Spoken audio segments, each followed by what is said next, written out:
Hi guys, welcome back to Space Boy Tracker. My very elegant mother just served us 9 pizzas. So, some people who have learned about the planets before 2006 know this acronym. But nowadays we learn like my very elegant mother just served us noodles. Well, the reason is Pluto was demoted to a dwarf planet in 2006, and we have discussed about dwarf planets in part 1 and part 2. Well, so this is part 3 of the larger dwarf planet series. If you haven't seen part 1 and part 2 yet, I would recommend you to check it out first. The link is in the description below. So let's begin.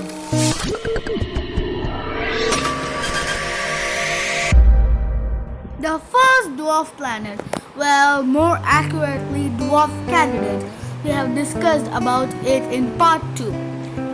The first dwarf candidate is Orcus. Orcus is a large trans-Neptunian object and likely a dwarf planet located in the Kuiper belt with one large moon, which is named Van. It has an estimated diameter of 870 to 960 kilometers, comparable to the inner solar system dwarf planet Ceres.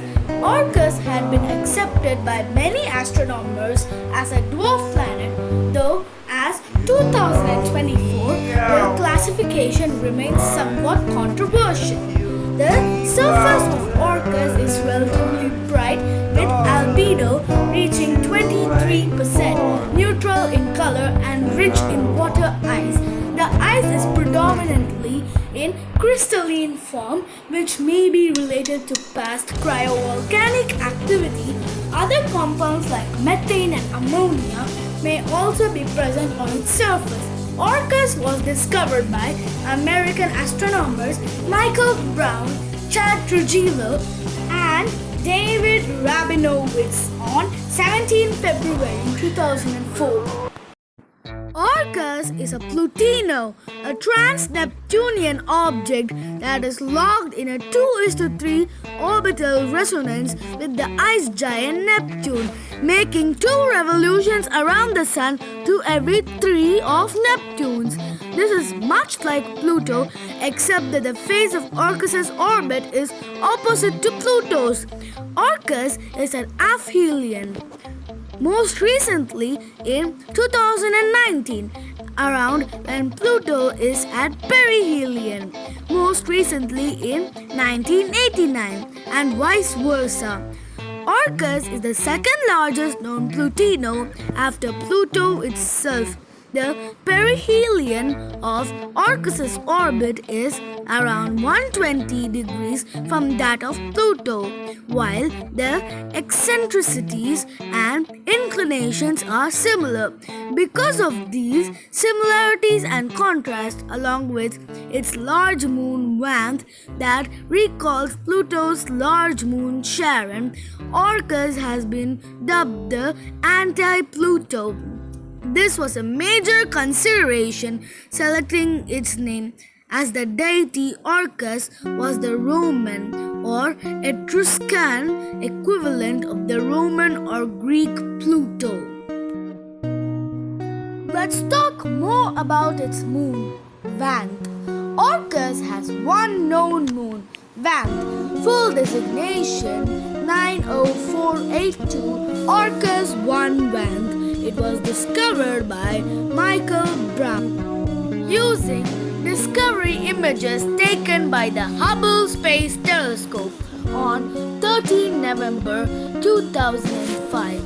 The discovery was announced in an IAU circular notice published on 22 February 2007, a spatially resolved sub-millimeter imaging of Orcus Vanth system in 2016 showed that Vanth has a relatively large size of 475 kilometers, 295 miles, with an uncertainty of 75 kilometers or 47 miles. That estimate for Vanth is in good agreement with the size of about 442.5 kilometers.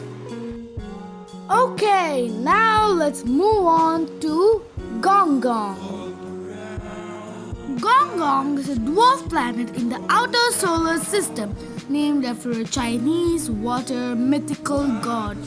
It's one of the largest known trans-Neptunian objects and is part of the scattered disk region.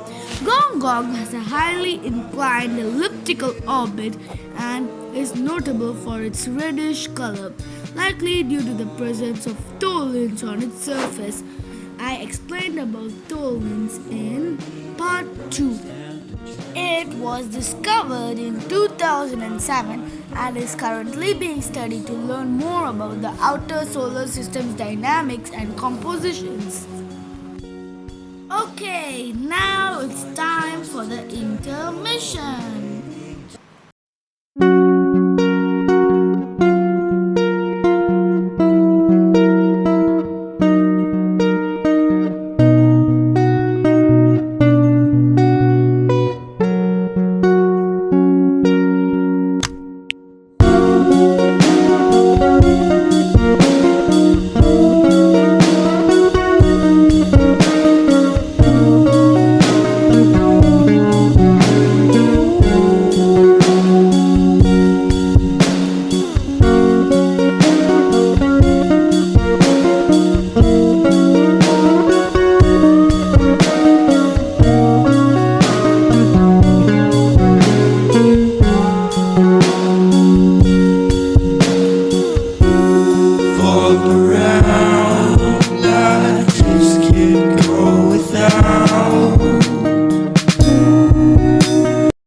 Gong Gong was discovered in 2007 by astronomers Meg Schawamb, Michael Brown, and David Rabinowitz as part of the Palomar Distant Solar System Survey.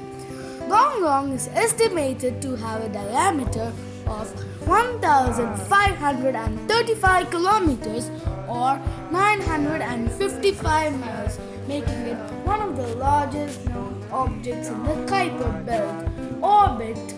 It has an eccentric orbit that takes it from about 33 astronomical units from the Sun at its closest point to around 101 astronomical units at its farther point. 1 astronomical unit is the average distance.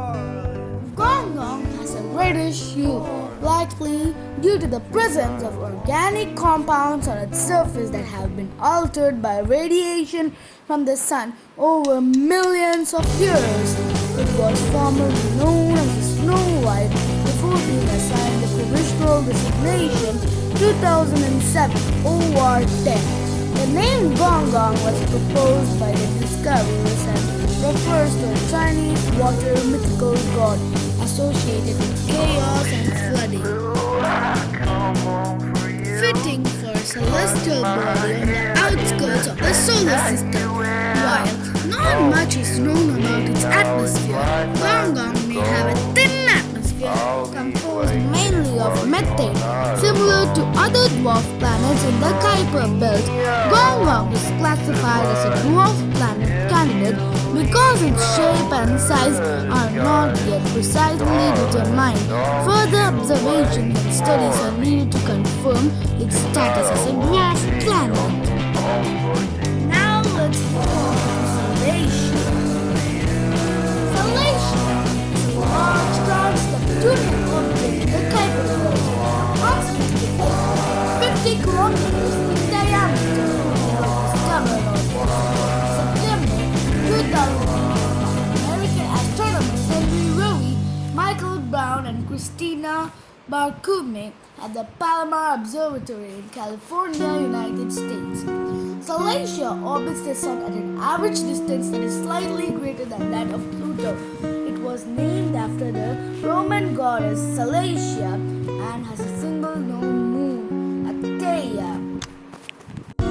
Brown estimated that Salacia is nearly certainly a dwarf William Grundy argue that objects the size of 400 to 1000 kilometers with densities of 1.2 grams per centimeter cube or less and albedos less than 0.2 have likely never compressed into fully solid bodies or been resurfaced, let alone differentiated or collapsed into hydrostatic equilibrium, and so are highly unlikely to be dwarf planets.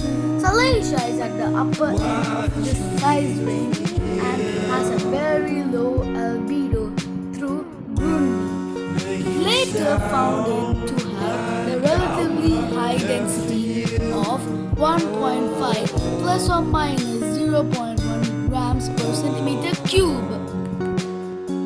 Let's now move on to Quasar. Quasar is a large ring trans-Neptunian object in the Kuiper Belt, a region of icy planetesimals beyond the orbit of Neptune.